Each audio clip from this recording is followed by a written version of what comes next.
Thank you. This is what probably most people think of when they see a tuba. But now for something completely different. Vittorio Monti's Czardas, originally written for violin.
Thank you.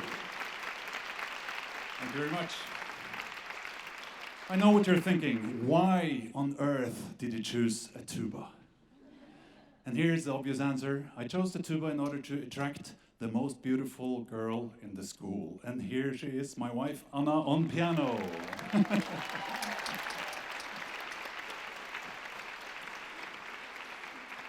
To be honest, that's not really what happened. What happened was I wanted to start in the local wind orchestra, and tuba was the only available instrument. So for me, it was tuba or nothing.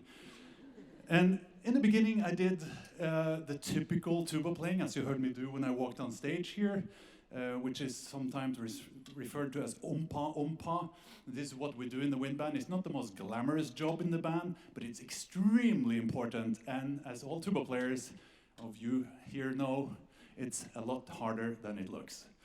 Now, it could have all stopped there. I could have done my 5 years of playing in the band and then gone on to do something else.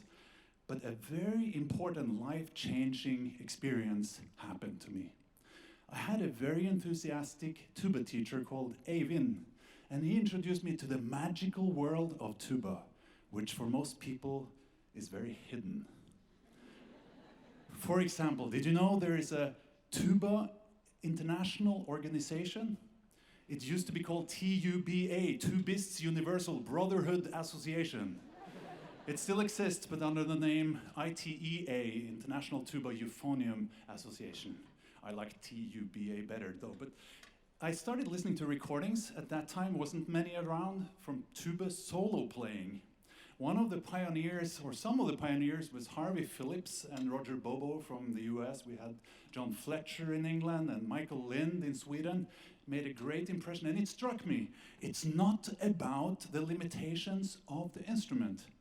This piece of metal have no limitations. It's about the musician itself. Let me play a song for you that I composed myself called It'll Be Alright.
Thank you. So this 5-meter long pipe of brass was invented first time September 12th, 1835. And that makes it a very young instrument, really. It's not until about the 1950s you started playing solo on the tuba. And for me, that's part of the joy, finding out what's possible on this instrument. One thing I tried very early on, how fast can you play on a tuba? And to do that, you've got to use double tonguing. And you guessed it, double tonguing is the opposite of single tonguing. Tu-tu-tu-tu is single, tuku-tuku is double. And here's what it sounds like.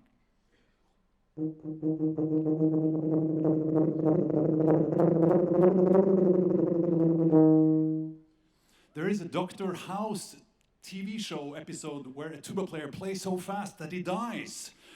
And turns out that the producers of the show watched one of my YouTube videos where I play a really fast song called Carnival of Venice. I won't do that today for safety reasons, but I'll keep on playing the double tongue in the low register. So let's follow it down.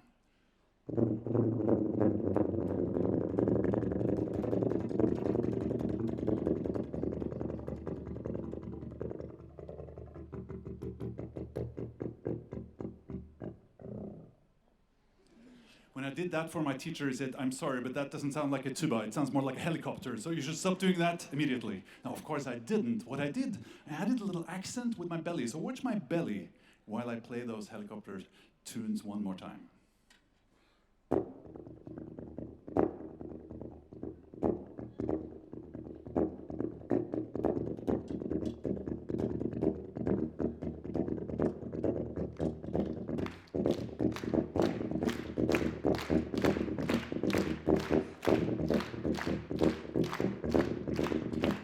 Right, then you can add a little in between the helicopter sounds.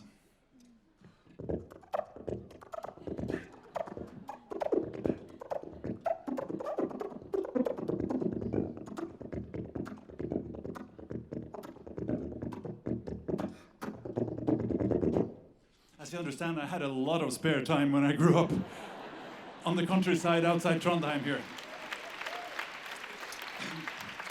So I started experimenting with something called multiphonics, where you sing and play at the same time.